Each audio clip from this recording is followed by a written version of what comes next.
Hello everyone. In this video I'm going to tell you how to get rid of the error which comes during installation of WSL, that is Windows Subsystem for Linux, a technique through which we get a Linux kind of environment on our Windows.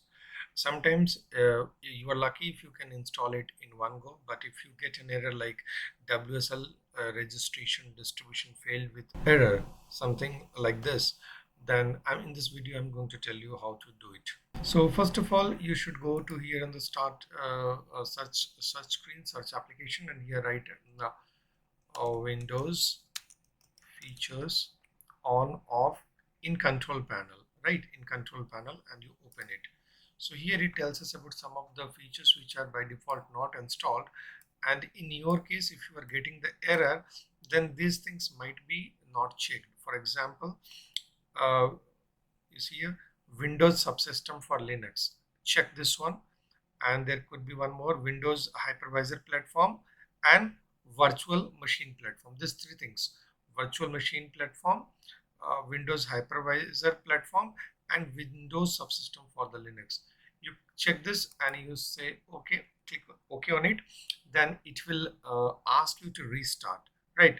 Then you restart your PC, and then you go to search window and you search for this something called uh, manual installation steps for older version of WSL, and you go here and you will find in point number 4 WSL2 Linux kernel update package for Windows x64 machines. So you click on it, it will download a small package. You need to run that package, and after you run this package, then you can go and start your installation process. So let this be downloaded, and after the downloading of this package, you must run it, restart your PC, and then go and start the WSL installation. It could be something like that: ubuntu.com/WSL. Go here, click on this, download from Microsoft Store, wait for it, get this in App Store, open Microsoft Store, right? After that, it will ask you to download. It is of around 590 MB. So once you click on it, open, it will start downloading, and it will start installation also. And when installation is done, then it will ask you to set a username and password. Set a username which is other than your Windows username. It will ask you for a password, and after that it will install. And once the installation is done, simply go to your search applications here and you write Ubuntu, and you run as an administrator. And if you are a first year student, if you want to do a C programming, then the very first thing, sudo apt get update. So once you do it, it will ask you for the password. So once you do it, what it is doing is it is downloading the latest updates from the repository, what are the softwares available. So your PC must be connected to internet, and you see once this repository is done, then you have to install something called GCC. So again, sudo apt get install. This even instead of apt get, these days you can write apt install GCC, right? So you see here, in my case it is already installed. Just to see, GCC is already the newest version, it is displaying here.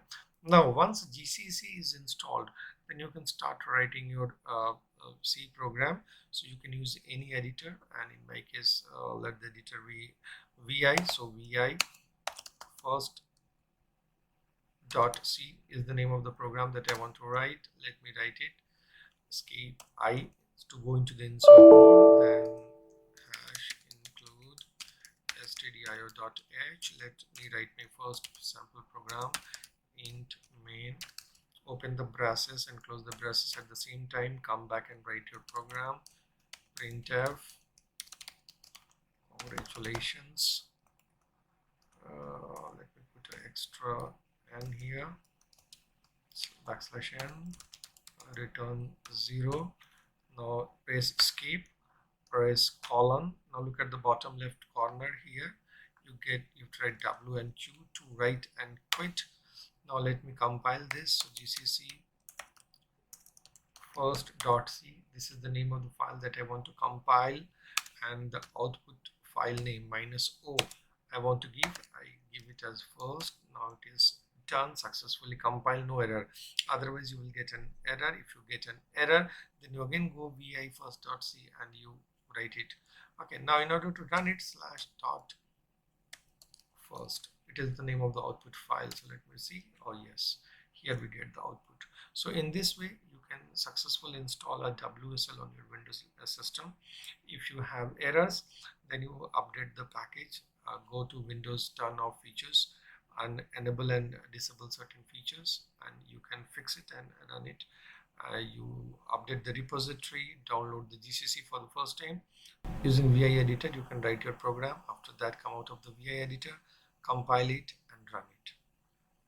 That's it in this video. Hope you enjoyed it. Thank you. Bye.